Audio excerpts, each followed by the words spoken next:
unbelievable. Two bravest performances I've seen. Well, I can't wait to see it. This is I have to wait till May. So. Yes. I have to develop patience. Unfortunately, but at least this one comes out in February, so you have. Yes. Yes. Well, you somehow got the rights to this before they even published the book. So how does that happen? That happens because when you're with an agency, so I'm with CAA, and you have your film agent, your TV agent, and your book agent. And the book agent is someone who represents the authors, and they try and find properties that the film people are interested in doing. I understand the technical part, and then did you come across like the idea of it? When did it first spark the idea of a movie? Like for you, just like I was looking for something. I'm a big fan. I was a big fan of Buffy the Vampire Slayer. My daughter got me into this. Is it really? The 15-year anniversary. Holy shit! I'm sorry. Okay, we'll edit. If you missed that one because you're here, there's a Firefly panel later. Oh, I don't know Firefly. My daughter got me into Buffy, and I've seen every episode of Buffy. Anyway, I'm a big fan. And I love mythologies. Fisher King was my first movie, so I like creating those kind of mythologies. I wanted to get back to that. So I found this book, and I loved the world. There was a Southern Gothic world I never knew about before.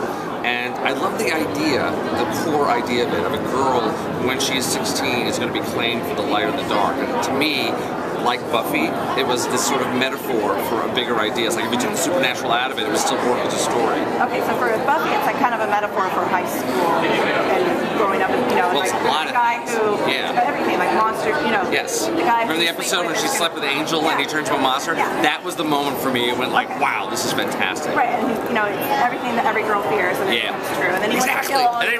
Exactly. So here, what's that moment for you?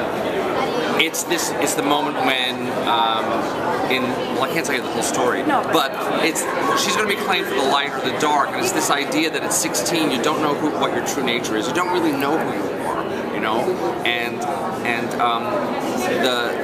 the story of this supernatural, this caster who is anxious about this, and this boy who loves her and so believes that she's good and doesn't know how these powers and how these rules work.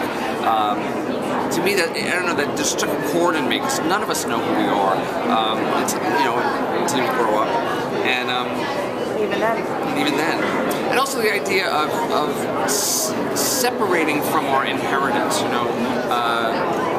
claiming who you are, separate and apart from mom and from dad and from what they want you to be. That's also in this story, but in a real cool way. So I like that idea. Well, since there are more books. Yes.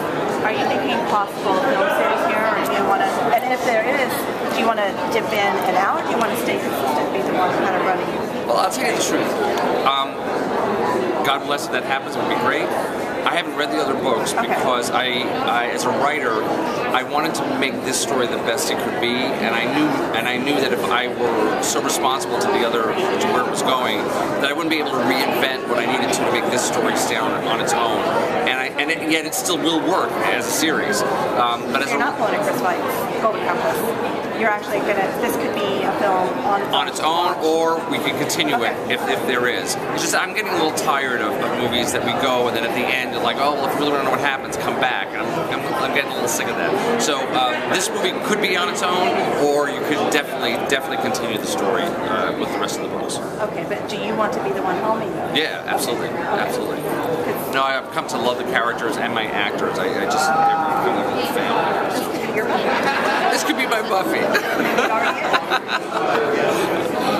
I think that panel, I was hoping to go to it, so I think it already happened because I was thinking, I can't because I'll be. Yeah, it was. My wife was going to go to it, and I think it was like, we missed it. I think it's happening right now. Yeah. But then if you can figure out a way to be it, it hasn't happened yet. I don't know yet.